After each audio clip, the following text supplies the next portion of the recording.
Welcome to Higher Ground Living, practical tools for lasting change. I'm Tommy Bates. Join me as we explore relationships, faith, emotional health, and the simple strategies that can help you build a better life. Welcome to the Stuff That Works podcast. Thank you for tuning in. Before I get started, let me say this podcast is not a substitute for therapy. If you need therapy, please reach out and find a good counselor. Get some good recommendations from somebody you trust. Now let me take a few seconds to tell you about myself so you know who you're listening to. I'm Tommy Bates. I'm a licensed professional counselor, an author, and a speaker. I've been counseling over 20 years, married for 30 this December. I have 4 grown children, the oldest 2 of whom are affected by autism. I've been through 44 of the 48 continental states, driving a flatbed truck, worked as a car mechanic, elevator mechanic, in machine shops, taught high school math, relationship education for a decade, and a host of other jobs, trying to find my way. I'll take another episode to tell you the whole story for those of you who are interested in raising special needs children. But my wife and I endured 6-hour meltdowns with our eldest daughter for over a year, despite every therapeutic intervention we could find. Just want those of you who are listening to know most of my education doesn't just come from books or degrees. So you can't start a podcast on marriage without talking about communication. And I know most of the guys listening right now may have thrown up in their mouths a little. As guys, the last thing we want to do is have deep conversations. But if you want your needs met, men, you ought to listen a little bit further. I may be able to help you do that. I'm going to talk a little bit more on the next podcast about the differences between genders. But let me let you in on something I picked up along the way in counseling men and women for over 20 years. Most men have 2 main needs, and I bet you ladies guessed the first one, physical intimacy. And then the second one might not be what you think, though.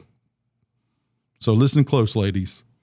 Men need their women to protect their need to feel competent. You may have heard that they long for respect. It isn't power, it's the need to feel like they're capable. And when words are spoken that make them feel incompetent, when they feel like they fail at something, they simply want to stop doing it. Our self-worth as men is built around competency, feeling like we can accomplish the things we do. I'll talk more about it later. But guys, if you're tracking, let me tell you what most women need to feel loved. They need 2 things. 1, to feel like they're a priority. And 2, they need emotional safety. So if they're talking, they need us to listen. If we're half-hearted or not showing we're dialed in, they feel ignored and they feel disrespected. And that's why communication is so important. So guys, you ignore this at your own peril. And living with men with the raging beast that lives within us sometimes makes women feel nervous. Doesn't mean we have to hold our emotions in. We just need to be able to control ourselves and learn to deal with our anger in ways that don't make them feel upset or frightened. And it doesn't mean we have to throw away our man card or become a wuss. But we need to harness the beast and learn self-control while we're venting. If I had a dime for every time I felt like I wasn't given the ability to vent, I'd never have to work another day in my life. And I know I can't be the only guy who feels that way. I want to talk about men's emotions on another podcast, so hope you'll keep listening out for upcoming content. So, communication. I'm going to break it down simply, but I want to say that all of us can improve how we communicate, no matter how long you've been married or been in relationships or how old you are. I speak to a lot of women who say, I've been trying to tell him that for years. And I respond with a Dr. Phil line. How's that working out for you? Delivery can make the difference between getting your needs met or having your partner hear blah, blah, blah. Doesn't mean that you have to say what you have to say isn't vitally important, but how you present it can make the difference in enlisting their help or having them shut down or withdraw or get defensive. Delivery is the important part of that. So there's supposed to be 2 parts to communication, listening and speaking.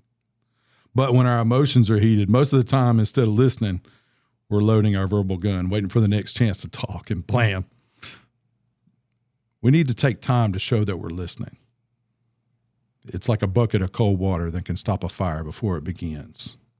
So let me ask you guys, when you wash the dishes, do you want credit for it? I do. When I wash the dishes, I leave them out or I snap a pic of them on the counter. If a man washes a dish and no one sees it, did it happen? You may say they aren't done if they're not put away. And I know that, but I still want credit. For example, I've been the primary cook in our home for almost 30 years. And why did I tell you that? I want credit. So fellas, I'd be willing to guess a lot of you are listening in conversations with your partners, but you might not be getting credit for it. And I want to help. I can tell you this skill has been like an IV antibiotic for hundreds of marriages, and it still continues to do so even this week in my counseling practice. I'm not kidding. It works. So I'm going to give you some bullet points to remember when you're trying to listen. I hope you can try to remember these things, and please feel free to rewind so that you can, let these things stick in your brain. Number 1, remove distractions. Flip your phone over, mute the TV, hold her hand, do something that shows that you're listening. And I want you to remember this ratio, 10, 30, 60. Only 10% of what we're saying is actual words. Did you hear that? Only 10%. 30% is your tone. 60% is body language. And that's why you can be in a Chinese restaurant and not understand a lick of Mandarin, but you can still tell when employees are frustrated or having a bad day. So number 2 is remember body language is important, and you need to use your body language to show that you're listening. Number 3, take your fixer hat off. So our instinct as men is to correct problems, to fix situations. And I hope you ladies can understand it's love that's at the heart of us wanting to fix issues. For example, if my wife comes in and tells me her boss chewed her out, the first thing I want to say is, where is he? I'm going to go see about him. But, guys, I hope you can save your solutions for later. It doesn't mean you can't offer solutions and suggestions, but first the goal is to understand where she's coming from. So if you have a couple of minutes, I encourage you to look up a YouTube video. It's called It's Not About the Nail. You may have seen it before, but it explains this perfectly. It's hilarious. So it's not about the nail. Check that out. Number 4 is pay attention. Don't be afraid to ask your wife to slow down. That's okay. That's not against the rules. Don't be afraid to ask her to repeat things if you have to. And if she's outgunning you, and so ladies, I hope you can remember, short bursts. After about 40 seconds, oftentimes men get overwhelmed and their processors get full. That's a scientific fact, ladies. So hope you can remember short bursts, because we kind of tune out after a little bit of time. Finally, number 5, remember these phrases. If you forget the rest of what I say, please try this for real. Put yourself in her shoes, guys, and ask, were you more angry or were you sad? Were you more embarrassed or were you ticked off? Take a shot at how you think she may feel. You might get the emotion wrong, but trust me, you get very real brownie points for trying. So practice this, fellas. It's gold if you want to help your wife feel loved. Give it a shot. So I hope you'll try it, men, for real. It's one of the best kept secrets out there, and it shouldn't be a secret. If you get this down and you keep working on it, making it a regular habit, I can pretty much guarantee, with very few exceptions, it'll take your relationship to a whole new level. So that's listening. Let's talk about speaking skills. This usually helps the ladies, but it can help us guys too. Ladies, we're very sensitive about how you speak to us. We like to be spoken to. We don't really like to be spoken at, if that makes sense, because we already feel inferior when it comes to relationships. So I'll give you a little analogy. When I was growing up, I liked football. I was built for football. I played basketball, but I was horrible at it. I could shoot okay, but I swear I couldn't dribble if the ball was the size of a beach ball. My friends would laugh at me, whenever they dribbled off their foot, they'd say, dang, I pulled a Tommy. So imagine me trying to play a sport I'm not skilled at with my dominant hand tied behind my back. That's how most men feel when it comes to relationship stuff. So ladies, have you ever wondered, why does he argue over the tiniest points? Why can't he just admit he's wrong? So what it is, we already feel insecure about this stuff. And it takes a lot of years for guys to grow and become more comfortable admitting that we're wrong, but it comes from this insecurity. So in counseling, I tell male clients, we need to grow to the point that our sense of identity, who we are, This is kind of a complicated phrase, but I hope you'll listen to me. Accommodate the perception of failure. Our sense of who we are needs to be able to accommodate being wrong. I have flaws, but I'm still a decent guy. If you do a personality assessment, you're going to have strengths and you're going to have weaknesses. It doesn't mean you're terrible as a person. It doesn't mean I'm terrible as a person. I just have weak points. So I need to acknowledge that and accept my good points and bad points. I'm pretty good with people, but I'm terrible at organization. I forget things all the time, important things.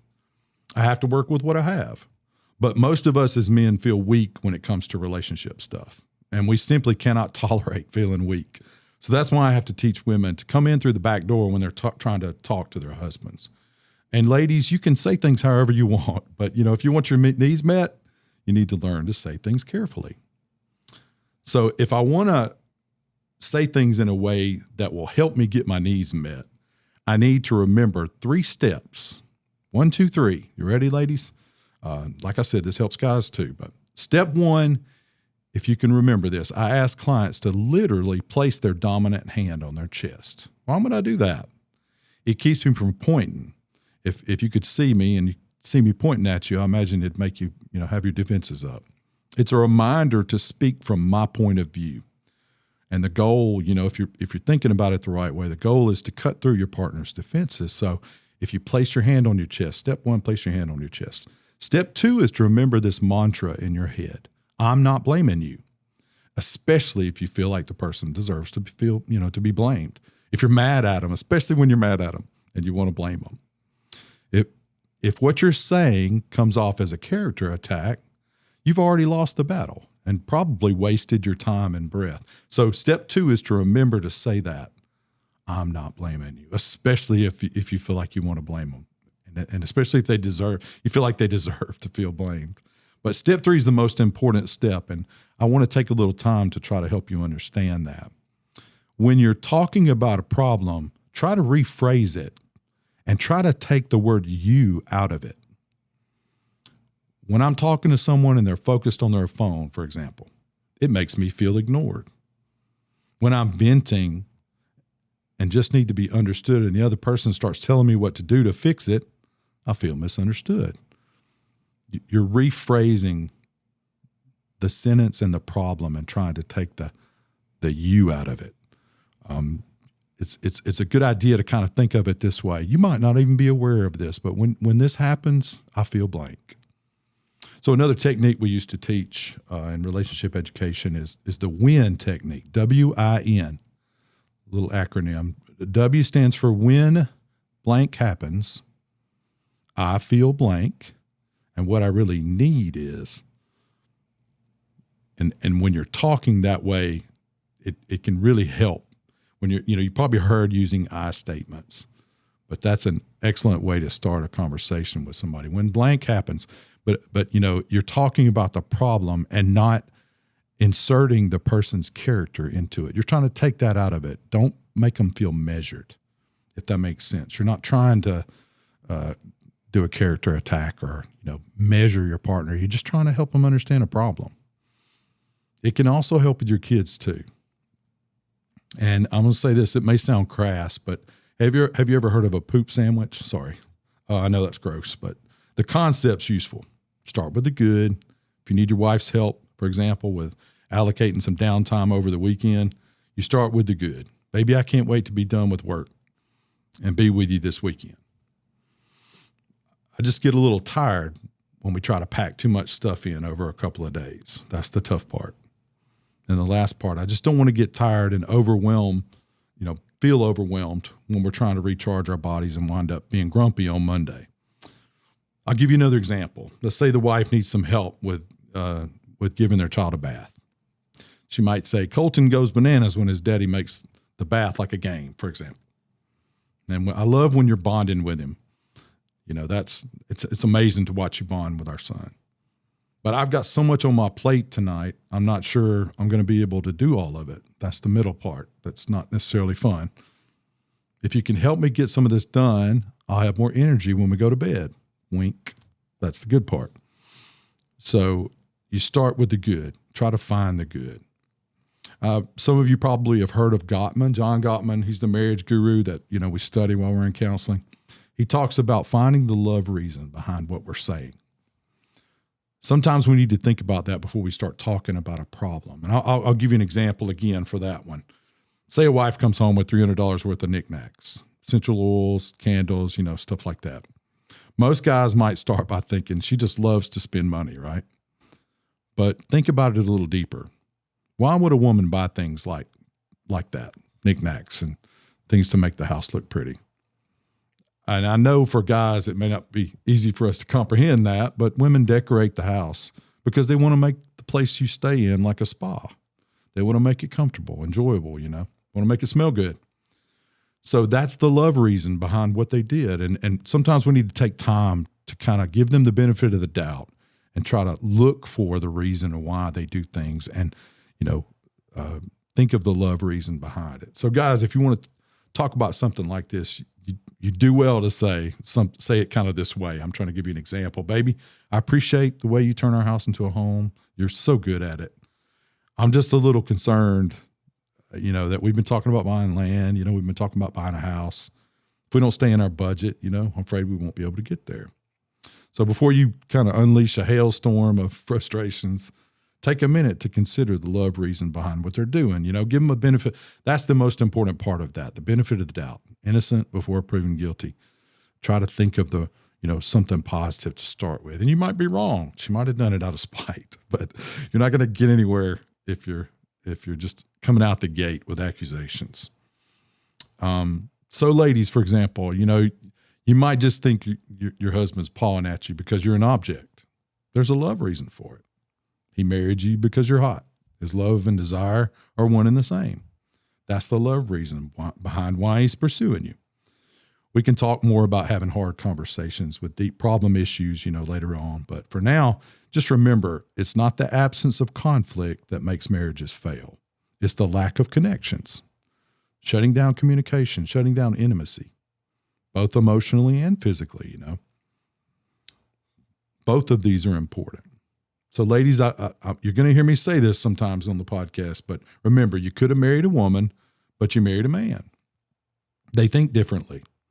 Communication isn't something they're automatically skilled at. Most of the time, they try to avoid it. I hope you can bear with them. And the biggest thing I want to encourage you to do is be positive. If you see them doing something you like, make a big deal out of it.